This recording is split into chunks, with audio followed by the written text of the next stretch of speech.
యేసయ్యంటే చాలా చాలా నాకిష్టం.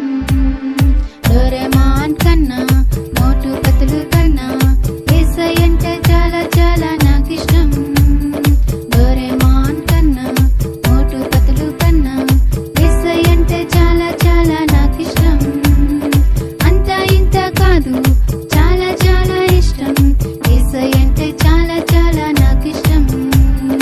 యేసయ్యంటే చాలా చాలా నాకిష్టం. యేసయ్యంటే చాలా చాలా నాకిష్టం. యేసయ్యంటే చాలా చాలా నాకిష్టం.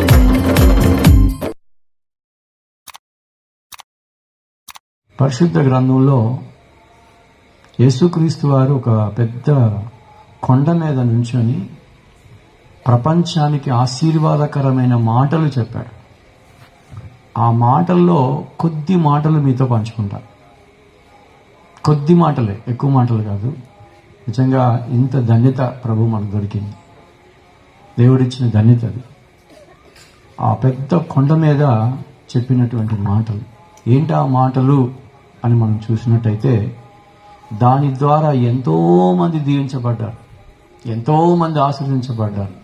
కాబట్టి మీరు కూడా దీవించబడాలి, మీరు కూడా ఆశీర్వదించబడాలి.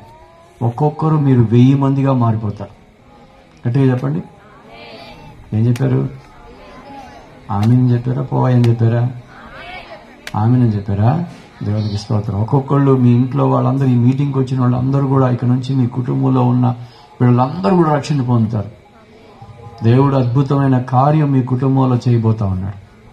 దేవుడు నా జీవితంలో చేసిన అద్భుతం నీ జీవితంలో కూడా చేయబోతున్నాడు. ఎలాంటి అద్భుతం చేశాడో చెప్తాను నేను. చెప్పకుండా మాత్రం ఈ మైకు వదిలిపెట్టను. అర్థమైందా? చెప్పడానికే వచ్చింది, మరి చెప్పకుండా పోతే ఎట్లాగా? ఖచ్చితంగా చెబుతా. చెప్పే ముందు నేను వాక్యం చెబుతా కదా. అన్నిటికంటే ముఖ్యమైనది నోరు తెరిచి చెప్పండి, వాక్యమేనా? కాబట్టి యేసు ప్రభు వారు చెప్పిన మాట మీ హృదయంలో ఉంచుతా. మత్తయి సువార్తలోనికి ఒకసారి రండి నాతో పాటు. 6వ అధ్యాయం నుంచి చిన్న మాట మీతో పంచుకుంటాను. ఏంటి ఆ మాట? చూడండి, 6వ అధ్యాయము 2వ వచనం. ఒకసారి చూడండి ఆ మాట. కావున నీవు ధర్మము చేయునప్పుడు మనుషుల వలన ఘనత నొందవలనని వేషధారులు సమాజ మందిరములోను వీధులలోను చేయులాగున నీ ముందర బోర ఊదింపవద్దు. చాలు పిల్లరా, ఈరోజు నేను మీకు వద్దు అని చెబుతా. ఏంటది? అడిగి చెప్పండి. వద్దు. ఏంటది? ఏం వద్దు అనాలి? దేవుని నమ్ముకున్నాం, రక్షణ పొందాం, బాప్తిసం తీసుకున్నాం, ప్రభు దగ్గర యేసు రక్తం చేత కడగబడ్డాం, దేవుని మందిరానికి వస్తున్నాం, సంతోషం. అయితే ఈ వద్దు అనేది నేర్చుకోవాలి. మనం వద్దు అంటానికి కూడా పిల్లరా నేర్చుకోవాలి. ఏం వద్దు అనాలి? దేవుడు మనకి ఏం చెప్పాడు, యేసుప్రభు వారు ఏం చెప్పారో, ఏం వద్దు అనాలో చెప్పాడో ఒక 4 మాటలు చెబుతా. ఎక్కువ మాటలు వద్దు. అర్థమైందా? సమయం చాలా తక్కువగా ఉంది కాబట్టి ఈ 4 మాటలు చెప్తాను. జాగ్రత్తగా మనసులో పెట్టుకోండి. తర్వాత ఇంకా ఖాళీ ఉంచుకోండి. అయ్యగారు చెప్పే మాటలు కూడా మీ హృదయంలో ఉంచుకోండి. చాలా దీవెనకరంగా ఉంటుంది. ఇక్కడ ఒక మాట మనం చదువుతున్నాం. అదేంటో తెలుసా? మళ్ళీ ఒకసారి చదవండి. మీ ముందర చదవండి గట్టిగా.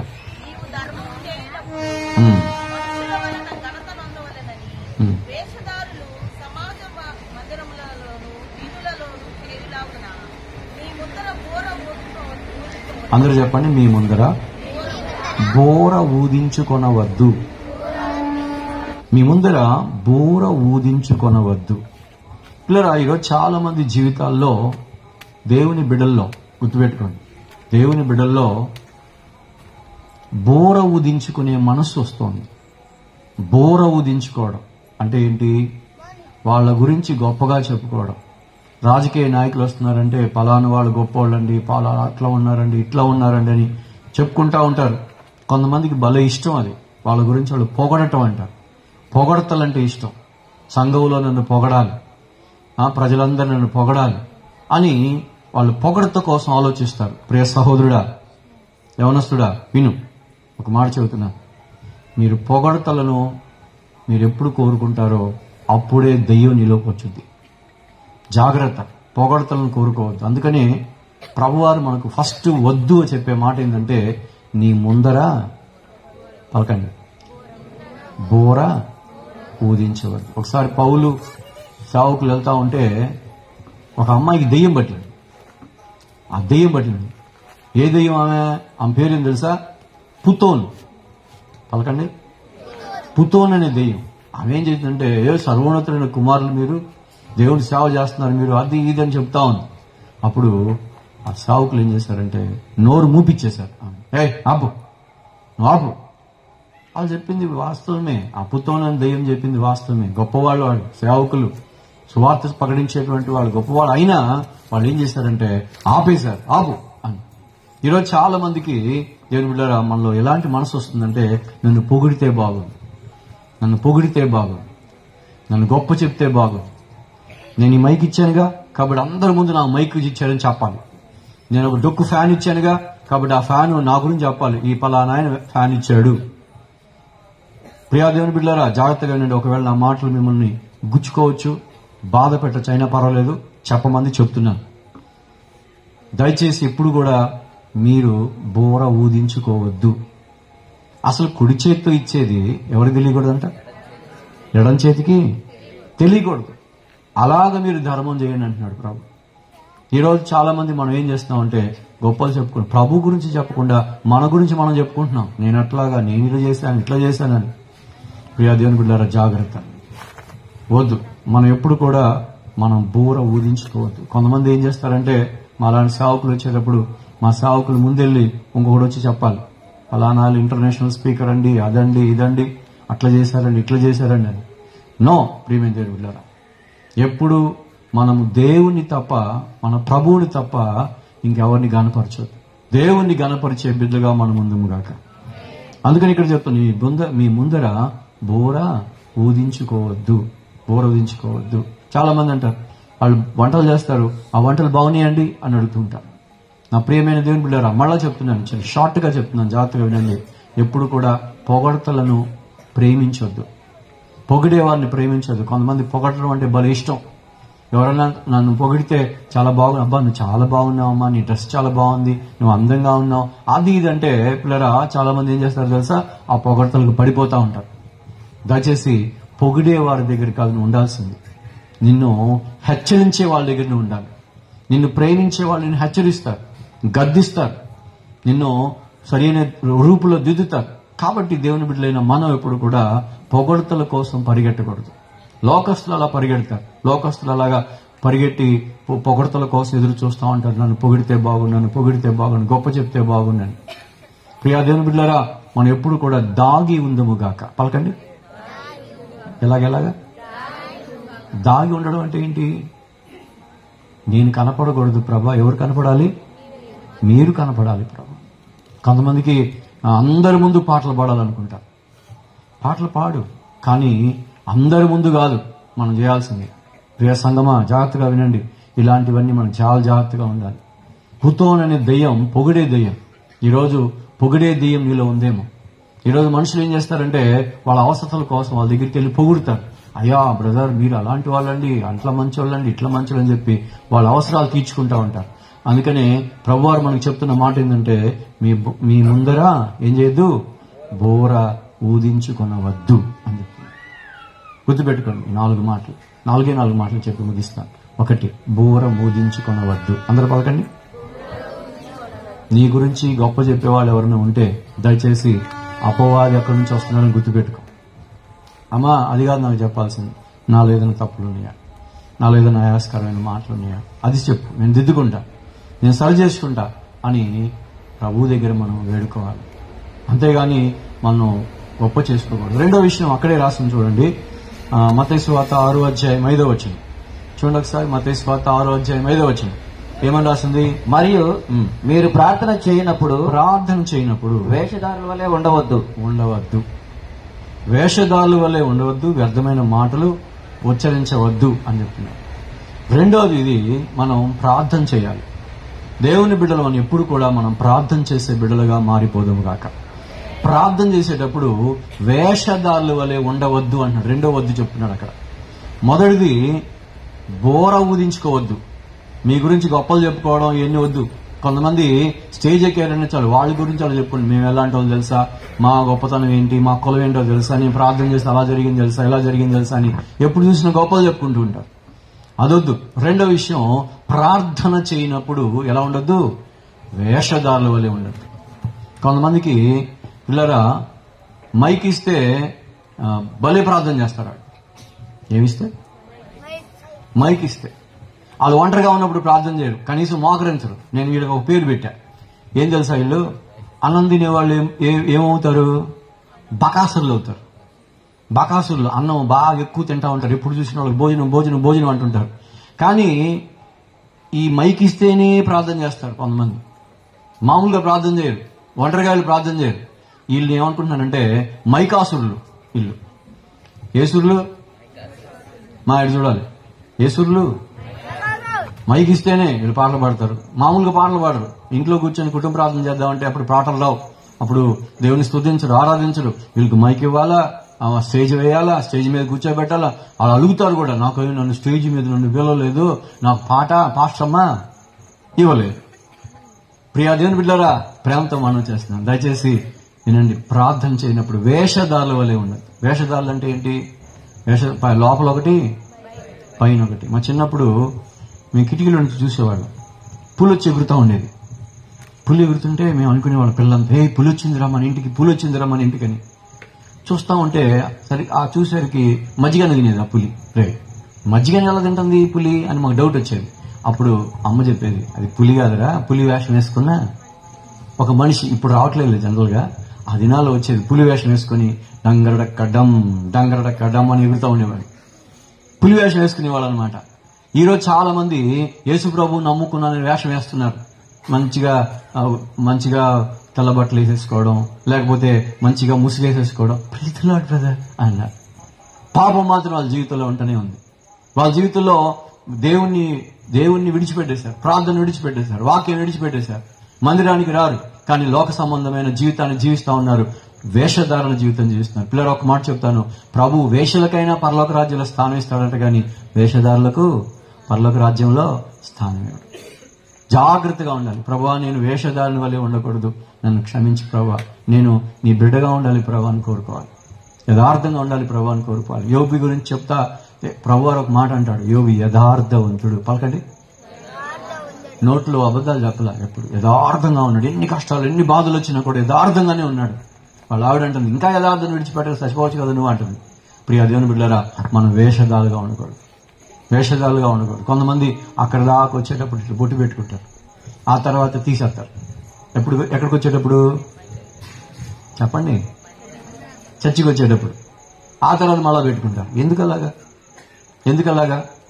ఎప్పుడు ఒకే రకంగా ఉందము కాక, ఏ రకమైన ఇక్కడ ఒకే రకంగా ఉండాలి, రేపు ఇంట్లో ఒకే రకంగా ఉండాలి. మనం యథార్థంగా ఉండాలి. అందుకని ఇక్కడ ఒక మాట రాస్తుంది, వేషధారుల వలె ఉండవద్దు. నేను చెప్తాను, నేను 4 వద్దులు చెప్తానన్నా, అంతే.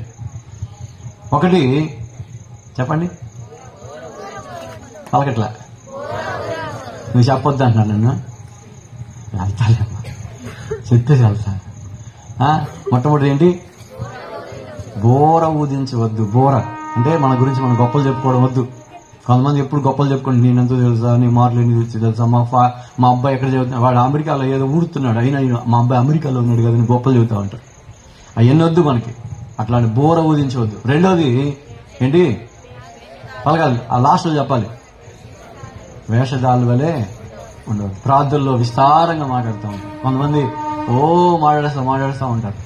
జాగ్రత్త, మనం దేవుని బిడ్డలం, చాలా జాగ్రత్తగా ఉండాలి. కీర్తనకారుడు ఒక మాట అన్నాడండి, ఆ మాట మీకు వినిపిస్తాను చూడండి. కీర్తనలో మనం జనరల్ గా ఏదన్నా సిద్ధపరచుకోవాలి, ఊరు వెళ్ళడానికి సిద్ధపడతాం, లేకపోతే ఎక్కడికైనా కాలేజీకి వెళ్ళడానికి సిద్ధపడతాం, లేకపోతే ఆఫీస్కి వెళ్ళడానికి సిద్ధపడతాం. అలాంటి వాళ్ళు వాక్యం చెప్పడానికి సిద్ధపడతాం, వాక్యం చదువుకుంటాం. ఈయన ఏం సిద్ధపడ్డాడు చూడండి, 5వ అధ్యాయం 3వ వచనం, కీర్తనలో 5వ అధ్యాయం 3వ వచనం, పక్కన చదవాలి. ఏమని రాస్తుంది, యెహోవా ఉదయమున నా కంఠస్వరము నీకు వినపడును, ఉదయమున నా ప్రార్థన నీ సన్నిధిని సిద్ధము చేసుకుందును అంటున్నాడు. అంటే ఉదయాన్నే ప్రార్థన చేసుకోవడానికి రాత్రంతా సిద్ధపడుతున్నాడంట. నువ్వు ఏది పడితే అది మాట్లాడకూడదు. మాట్లాడేటప్పుడు జాగ్రత్తగా ఆలోచించుకొని సిద్ధపడాలి. ప్రార్థన చేసుకోవడానికి రాత్రంతా ఆ దావీదు సిద్ధపడతా ఉన్నాడు. నువ్వు సిద్ధపడ్డావా ప్రార్థన చేసుకోవడానికి? ప్రార్థనకు సిద్ధపడుతున్నావా? అదే ఊరు వెళ్ళడానికి ఎన్ని సిద్ధపాటు చేస్తావా? పెట్టామా, బెడ్షీట్ పెట్టామా, డ్రెస్ పెట్టామా, అది పెట్టామా, ఇది పెట్టామా అనుకుంటాం. కానీ కొన్నిసార్లు మనం ప్రార్థన సిద్ధపడం. ప్రభా నేను ఏం మాట్లాడాలి ప్రభా నీతోటి, నేను మాట్లాడాలి ప్రభా నీతోటి అని ఉదయాన్నే లేచి ప్రార్థన చేసుకోవాలి ప్రభా అని సిద్ధపడుతున్నావా? దావీదైతే నేను సిద్ధపడుతున్నాడంట, ప్రార్థన చేసుకోవడానికి సిద్ధపడుతున్నాడంట. కాబట్టి దేవుని బిడ్డలారా, రెండో విషయం మీకు తెలియజేసింది ఏంటంటే వేషధారుల వలె ఉండవద్దు. ఎలా ఉండవద్దు? మూడో వద్దు కూడా చెప్పేస్తాను చూడండి. ఒక మాట చూద్దాం. 6వ అధ్యాయం 31వ వచనం. మత్తయి సువార్తలోనే చెప్తున్నాను, ఇంకెక్కడ తీసుకెళ్ళట్లా నేను. మత్తయి సువార్తలో ఉన్న వద్దే చెప్తున్నాను. చాలా ఉన్నాయి, దాంట్లో 4 వాసనలు చెప్పి ప్రార్థన చేద్దాం అనుకుంటున్నాను. కాబట్టి ఏమి తిందుమో, ఏమి త్రాగుదుమో, ఏమి ధరించుకుందుమో అని చింతింపకుడి. రెండోది చింతించవద్దు. చెప్పండి. చింతింపకుడి వద్దు. అది చాలా మంది కొన్నిసార్లు ఏం చేస్తా ఉంటారంటే ప్రతిదానికి చింతిస్తూ ఉంటారు. ప్రతిదానికి చింత. అయ్యో రెంట్ కట్టలేదే, అయ్యో నేను స్కూల్కి వెళ్ళలేదే, కాలేజీలో ఫీజు కట్టలేదే, లేకపోతే నాకు అనారోగ్యం వచ్చింది ఏం చేయాలని చింతిస్తూ ఉంటారు. దేవుని వాక్యం చెప్తుంది దేని విషయంలో చింతించొద్దు. ప్రభు చెప్తున్నాడు మొదట ఆయన రాజ్యాన్ని నీతిని వెదకండి, అన్ని మీకు అనుగ్రహిస్తాడు అని చెప్తున్నాడు. ఎందుకు చింతించొద్దు అంటున్నాడు? పేతురు రాసిన మొదటి పత్రికలో చక్కని మాట రాసింది చూడండి. పేతురు రాసిన మొదటి పత్రిక 5వ అధ్యాయం 7వ వచనం. చక్కని మాట ఉంది, చాలా మంచి మాట, చాలా కోటి రూపాయల మాట అది. 5వ అధ్యాయం 7వ వచనం. ఆయన మిమ్మల్ని గురించి చింతించుతున్నాడు. ఎవరి గురించి? నాకు తెలుసు, చెప్పండి. ఏం చేస్తున్నాడు ఆయన? చెప్పండి అందరూ. ఆయన అంటే యేసయ్య. ఆయన నన్ను గురించి ఏం చింతిస్తున్నాడు? ఈ అబ్బాయికి ఏం చేయాలి, ఏం కాలేజీలో చదివించాలి, ఏ ఉద్యోగం చేయాలి, ఎలాగా అని నీ గురించి ఎక్కువగా చింతించేవాడు ఒకడు ఉన్నాడు. గుర్తుపెట్టుకో. నన్ను ఎవరు పట్టించుకోవట్లేదు, మా అమ్మోళ్ళు పట్టించుకోవట్లేదు, మా నాన్నోళ్ళు పట్టించుకోవట్లేదు, వాళ్ళు పట్టించుకోవట్లేదు, ఎవరు నా గురించి ఆలోచించట్లేదు అనుకుంటున్నావో ప్రియ సహోదరుడు, సహోదరి, ఒక విషయం చెప్పి నీ గురించి ఆయన చింతిస్తా ఉన్నాడు. Is worrying about you. నీ గురించి ఆలోచిస్తా ఉన్నాడు. నీ గురించి ఆయన ఎప్పుడూ ఆలోచిస్తా ఉన్నాడు. నీ గురించి ఎవరు ఆలోచించట్లేదు అనుకోవద్దు. నీ గురించి ఆలోచించే ఒక రక్షకుడు ఉన్నాడు. ఆయన నీ కోసం సిలువలో మరణించినవాడు, నీ కోసం రక్తం కార్చినవాడు, నీ కోసం వేదన చెందినవాడు. ఆయన నీ గురించి చింతిస్తా ఉన్నాడు. కాబట్టి నువ్వు దేని గురించి ఏం చేయొద్దు? చింతించుకోక. దేని గురించి చింతించుకోక. అయ్యో నేను ఏమైపోతానో, నేను అనారోగ్యం ఉన్నప్పుడు నేను బాధపడలేదు, ఎందుకంటే నా గురించి చింతించి ఒక ఆయన ఉన్నాడో నాకు తెలుసు. He loves me so much. Prabhu నన్ను ఎంతో ప్రేమిస్తాడు కాబట్టి నేను చింతించలేదు, దేని గురించి చింతించలే. ప్రభు నాకు సహాయం చేస్తాడని నమ్మాను. ప్రియమైన దేవుని బిడ్డలారా, ఇక్కడ పరిశుద్ధ గ్రంథం చెప్తుంది ఆయన మిమ్మల్ని గురించి చింతించుచున్నాడు. అందరిలో గుండె మీద చేయి చెప్పండి. గుండె ఉంటే చెప్పండి. గుండె మీద చేయి చెప్పండి. ప్రభు వినపట్ల నాకు గట్టిగా. ఎవరో ప్రభువు నా కొరకు చింతిస్తున్నాడు. నేను చింతించను. నిజమేనా? నేను దేని గురించి చింతించను, రేపటి గురించి చింతించను, ఏం చేయాలి చింతించను. నాకు ఒకవేళ బాగలేదనుకో చింతించను, ఆయనే చూసుకుంటాడు. ఎవరు చూసుకుంటారు? ఆయన చూసుకుంటాడు. నేను ఎందుకు చింతించాలి? ఏ విషయమైనా సరే నేను దేనికి చింతించను కదా. ప్రభు ఎప్పుడైనా చెప్పాడా, అరే ఒక అరగంట చింతించరా, రోజుకు ఒక అరగంట చింతించరా, పొద్దున్నే ఒక అరగంట, సాయంత్రం ఒక అరగంట చింతించు అని చెప్పాడా?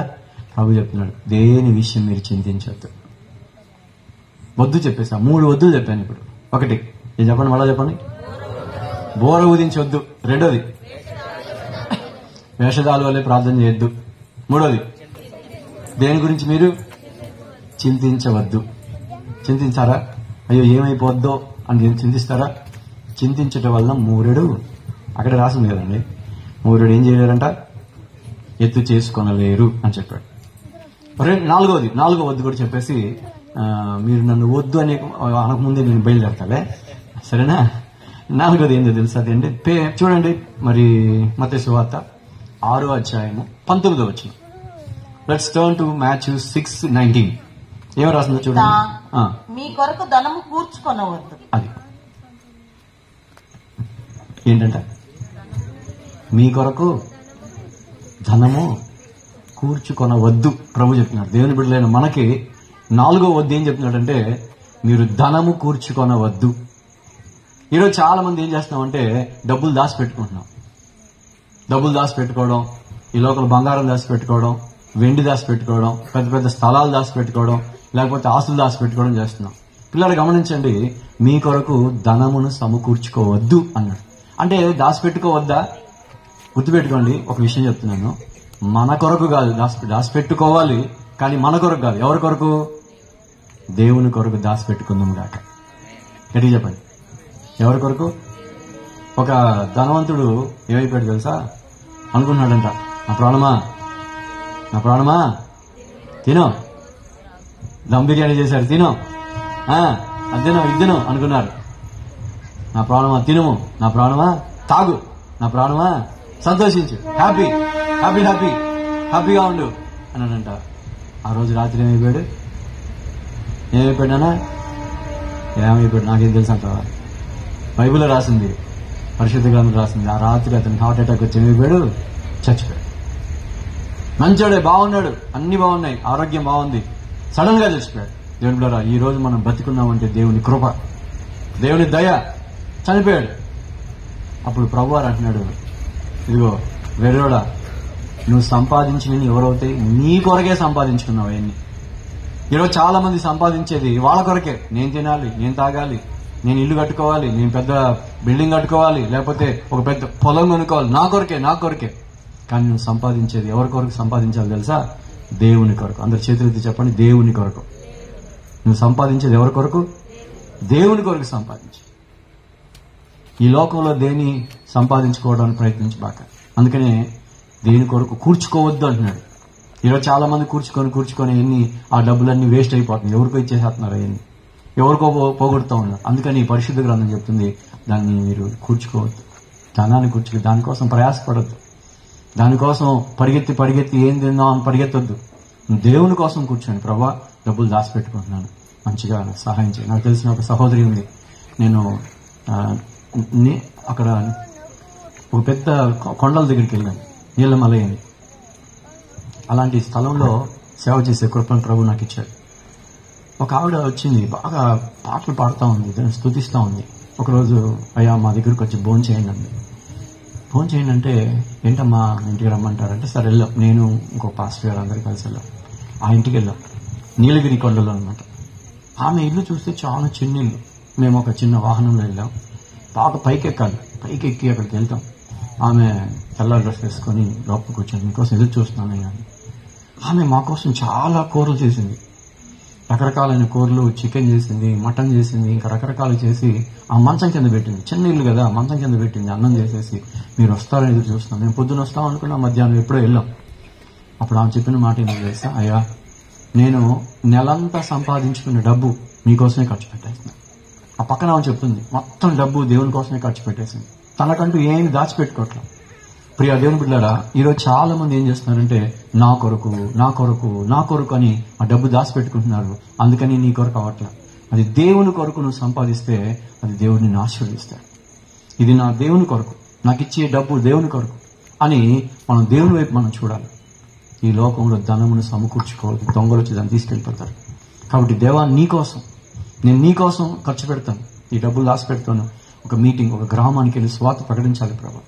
ఆ గ్రామానికి స్వార్థ ప్రకటించి అందుకని డబ్బులు తీసుకొచ్చి, ఇదిగో పాస్టర్ గారు, ఇదిగో నేను డబ్బులు దాచిపెట్టాను, ఈ డబ్బులు ఒక గ్రామానికి స్వార్థ అందించాలని నేను కోరుకుంటున్నాను, నేను ఎలాగ చేయలేకపోతున్నాను, మీరు చేయండి అని చెప్పి నువ్వు ఇస్తే ఎంత దీవించబడతావో తెలుసా, ఎంత ఆశ్రయించబడతావో తెలుసా.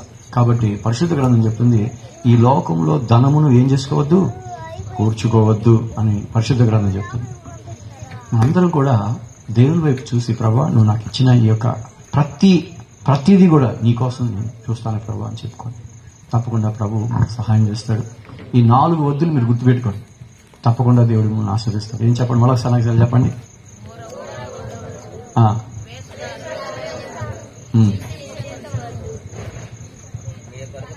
మీ కొరకు ధనమును సమకూర్చుకోవద్దు. ప్రియ దేవుని బిడ్డలారా, నేను ఎప్పుడు దేని విషయంలో చింతించలేదు. ఎందుకంటే నేను దాదాపు 25 సంవత్సరాల పై నుంచే నేను పరిచయం చేస్తా ఉన్నాను. ఈ ప్రాంతానికి వచ్చినప్పుడు కొన్ని కరపత్రులు పంచి సువార్తను ప్రకటించాం. కొంతమంది యవనస్తులు ప్రకటిస్తూ వచ్చాం. ఇటుపక్క సంతపాడేనా ఏంది, అన్నవరపాడు ఆ చుట్టుపక్కల ప్రాంతాలు, ప్రభువా ఎలాగైనా నీకోసం కొన్ని ఆత్మలు సంపాదించే కృప మాకు దయచేయి అని నడుచుకుంటా వెళ్లేవాళ్ళు. ప్యాసింజర్ ట్రైన్లో వచ్చేవాళ్ళం, నడుచుకుంటా వచ్చి సువార్తను ప్రకటించి మళ్ళా ఆ రాత్రి ఎన్నో రాత్రులు నేను రైల్వే స్టేషన్లో పడుకొని ప్రార్థన చేసుకునే దినాలున్నాయి. ఎందుకంటే ప్రభా కొంతమంది ఆత్మను సంపాదించే కృప తెచ్చి నేనేం కోరుకోవట్లేదు, ఆత్మను సంపాదించాలి, ఆత్మను రక్షించిన ఆయన అడిగేవాడు. అలాంటి సమయంలో దేవుళ్ళారా ఇక్కడ మరి శంకర్ గారు మరి వాళ్ళు పరిచయం అయ్యారు. వాళ్ళు అన్నిలే అయినా వాళ్ళ దగ్గరికి వెళ్ళి ప్రార్థన చేశామని. వాళ్ళ లోపలికి వెళ్ళడానికి కూడా లేదు, అలాంటిది అక్కడ ప్రార్థన చేశాం. మన పాస్టమ్ గారి యొక్క బంధువులు వాళ్ళు. అలాగా దేవుని పరిచయం ఇక్కడ చేయడం మొదలుపెట్టాను. నేనంటే అన్ని గ్రామాల గురించి చెప్పట్లా, కొన్ని గ్రామాల గురించి చెప్తాను, ఈ ప్రాంతం గురించి చెప్తున్నాను. అలాగా దేవుని పరిచర్య చేయడం మొదలుపెట్టాం, దేవుని సువార్తను ప్రకటించడం మొదలుపెట్టాం. ఇలాగా కొన్ని అనేక ప్రాంతాల్లో యవనస్తులను తీసుకొని దేవుని పని చేయడం మొదలుపెట్టాం. దేవుని పని చేయడం అంటే సాతానుతో పోరాడడం. ఏంటది? ఎవరితో పోరాడడం? సాతానుతో పోరాడడం. ఎన్నో పోరాటాలు వచ్చినాయి, ఎన్నో ఆటంకాలు వచ్చినాయి, ఎన్నో ఇబ్బందులు వచ్చినాయి. అలాగా దేవుని బిడ్డలారా ఎన్నో పరిస్థితుల్లో నా చిన్నప్పుడు నా 14వ సంవత్సరంలో నేను అపవాదిని చంపేయాలని నీలగిరి కొండలోకి తీసుకెళ్లారు. ఇందాక చెప్పానే, ఆ నీలగిరి కొండలోకి తీసుకెళ్లారు. దాదాపు 4 రోజులు ఆ కొండల్లో పడుకున్నాను. ఆ సమయంలో ప్రభు తెలియదు, ప్రార్థన తెలియదు, వాక్యం తెలియదు. ఆ సమయంలో ఎవరో చెప్పారు మా అమ్మకి, అమ్మ నువ్వు ప్రార్థన చేయి, ఆ బిడ్డ బతుకుతాడు, ఆ బిడ్డ వస్తాడు అని చెప్పి ఆమె ప్రార్థన చేయడం మొదలుపెట్టింది. 4 రోజుల తర్వాత మళ్ళా క్షేమంగా నేను చెన్నై ప్రాంతానికి వచ్చేసాను. ఈ విషయాన్ని నేను చాలాసార్లు చెప్పాను మీకు. దేవుడా దేవుని కృపను బట్టి అప్పుడు బ్రతికి నేను ఎందుకు బతుకుతున్నా నాకు తెలియదు. నాకు ఒక ప్రశ్న ఉండేది, ఎందుకు ప్రభా, ఎందుకు నేను బతుకుతున్నాను, అందరూ బతుకుతున్నాను నేను కూడా బతుకుతున్నానని ఒక ప్రశ్న నాలో ఎప్పుడు ఉండేది. వై షుడ్ ఐ లివ్, నేను ఈ లోకంలో ఎందుకు బతకాలి అనేది. నా ప్రియమైన దేవుడా తర్వాత నేను యేసు ప్రభువుని నమ్ముకున్న తర్వాత, యేసు ప్రభుని సొంత రక్షకుడిగా అంగీకరించిన తర్వాత ఆ ప్రశ్నకి జవాబు రావడం మొదలుపెట్టింది. There is a plan in my life. ఒక ప్రత్యేకమైన ప్రణాళిక నా పట్ల ఉంది. అది మామూలు ప్రణాళిక కాదు, చాలా గొప్ప ప్రణాళిక. అనేక దేశాలకు ఆశీర్వాదకరంగా నువ్వు మార్చబడతావు అని చెప్పి పిల్లరా ఒక ఉద్దేశంతో యోబు గ్రంథం 42వ అధ్యాయం 2వ వచనం నుంచి మాట్లాడారు. ఒక ప్రత్యేక ఉద్దేశంతో నేను ఏర్పాటు చేసుకున్నానని. ఆ తర్వాత ఎన్నో ఆటంకాలు వచ్చినాయి పిల్లరా. చిన్నప్పుడే ఎన్నో అనారోగ్యాలు వచ్చినాయి, ప్రభు నన్ను స్వస్థపరిచారు. ఆ తర్వాత ఇంకా షార్ట్గా చెప్తున్నాను, కరోనా కూడా వచ్చింది. నాతో ఉన్నటువంటి వాళ్ళు ఎంతో మంది చచ్చిపోయారు. ఇదే సమయంలో ఈ రోడ్లోనే నేను బస్సులో కార్లో వెళ్ళిపోతున్నాను. ఇంకా అనుకున్నారు అందరూ ఇతను చనిపోతాడు, ఎందుకంటే చాలా హైలో ఉంది. అప్పుడు మన సంఘస్థులే నా దగ్గరకు వచ్చి ప్రార్థన చేశారు. ఒంగోలు సంఘం బిడ్డలే చాలా మంది ప్రార్థన చేశారు మీద.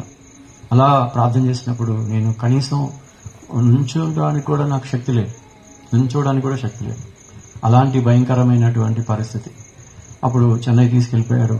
అక్కడ నాకు ట్రీట్మెంట్ జరిగింది, ప్రార్థన చేసుకుంటా ఉన్నా. దేవుడు అద్భుతంగా దేవుళ్ళరా నన్ను స్వస్థపరిచి ఆరోగ్యవంతుడిగా చేశారు. దేవునికి స్తోత్రం చేద్దాం. హల్లెలూయా. కరోనా దినాల్లో ఎంతో మంది చనిపోయారు, కానీ ప్రభు నన్ను స్వస్థపరిచాడు, ఆరోగ్యవంతుడిగా చేశాడు. ఐ ప్రేడ్, ఒకటే ప్రార్థన చేసుకున్నాను. ప్రభు నాతో చెప్పిన మాట ఏంటో తెలుసా? నేను చావను, సజీవుడిన యెహోవా క్రియలు వివరించేదను అని. ఇదే ప్రార్థన చేసుకుంటా ఉండేవాడిని. ప్రభు నీకోసం నేను బతకాలి, నీకోసం నేను వెళ్ళాలని. అనేక గ్రామాలకు వెళ్ళేవాడిని, అనేక ప్రాంతాలకు వెళ్ళేవాడిని. అలాగా వస్తూ దేవుని కార్యాలు జరుగుతూనే ఉన్నాయి. మొన్న ఈ మధ్య నాకు ఈ మాట్లాడడం వలన ఎలాగ అటాక్ అయిందో నాకు తెలియదు, కానీ టీబీ అటాక్ అయిపోయి నేను మాట్లాడలేకపోతున్నాను, వాక్యం చెప్పలేకపోతున్నాను, దగ్గొచ్చేస్తా ఉంది, భయంకరమైన పరిస్థితి. దాదాపు 2-3 సంవత్సరాల నుంచి ఆ మందులు వాడుతున్నాను. కానీ నేను చేసిన తప్పు ఏంటంటే దేవుని దగ్గర నేను మొరపెట్టలేకపోయాను. అందరూ అర్థం చేయండి అంటున్నాను, కానీ ఎక్కువగా పరిచర్యకి వెళ్తున్నాను, సేవకి వెళ్తున్నాను, కానీ ఆ విషయం కోసం మొరపెట్టలే. అలాగా ఎక్కువైపోయి చివరికి అది ముదిరిపోయి ఇక ఇతను బతకడు, చనిపోతాడు అని కూడా డాక్టర్స్ డిక్లేర్ చేస్తారు. బాగా ముదిరిపోయింది, చాలా కష్టం, ఇతను బతకడం కష్టం అని చెప్పేసారు. అయినా నాకు అది బాధ అనిపించలా, ఎందుకంటే మరణం అంటే నాకేం బాధలేదు. కానీ నాకు ఒకటి బాధ ఉండేది, ప్రభా నేను చేయగలిగినంత సేవ చేయలేకపోయాను, అనేక గ్రామాలకు వెళ్ళలేకపోయాను, అనేక యవనస్తుల్ని ప్రభు కోసం తయారు చేయలేకపోయాను అని ఒక రకమైనటువంటి హృదయంలో బాధ ఉండేది. అందుకని దేవుని దగ్గర ఏడుస్తూ ఉన్నాను. ఇక ఎలా స్థితికి వెళ్ళిపోయినంటే దాదాపు 2 నెలలు ఏమి తినలే నేను. ఆ టాబ్లెట్లు వేసుకుంటుంటే తినబుద్ధి కాదు, తిన్నది వాంతి అయిపోద్ది, భయంకరంగా వాంతి అయిపోద్ది, బాగా నీరసం అయిపోయాను, చాలా సన్నగా అయిపోయాను. ఇక్కడే ఒంగోలు హాస్పిటల్లో చూపిస్తే వాళ్ళు చాలా టాబ్లెట్లు ఇచ్చారు, ఒకటి 2గా చాలా టాబ్లెట్లు ఇచ్చారు. అవన్నీ వేసుకోవాలి, బలం లేదు, ఏం చేయాలి? ఏడుస్తూ ఉండేవాడిని, ప్రభా నేను ఏం చేయను ప్రభా, నాకు అయిపోయింది నా పని, ఇంకా నేను చనిపోతానేమో అని.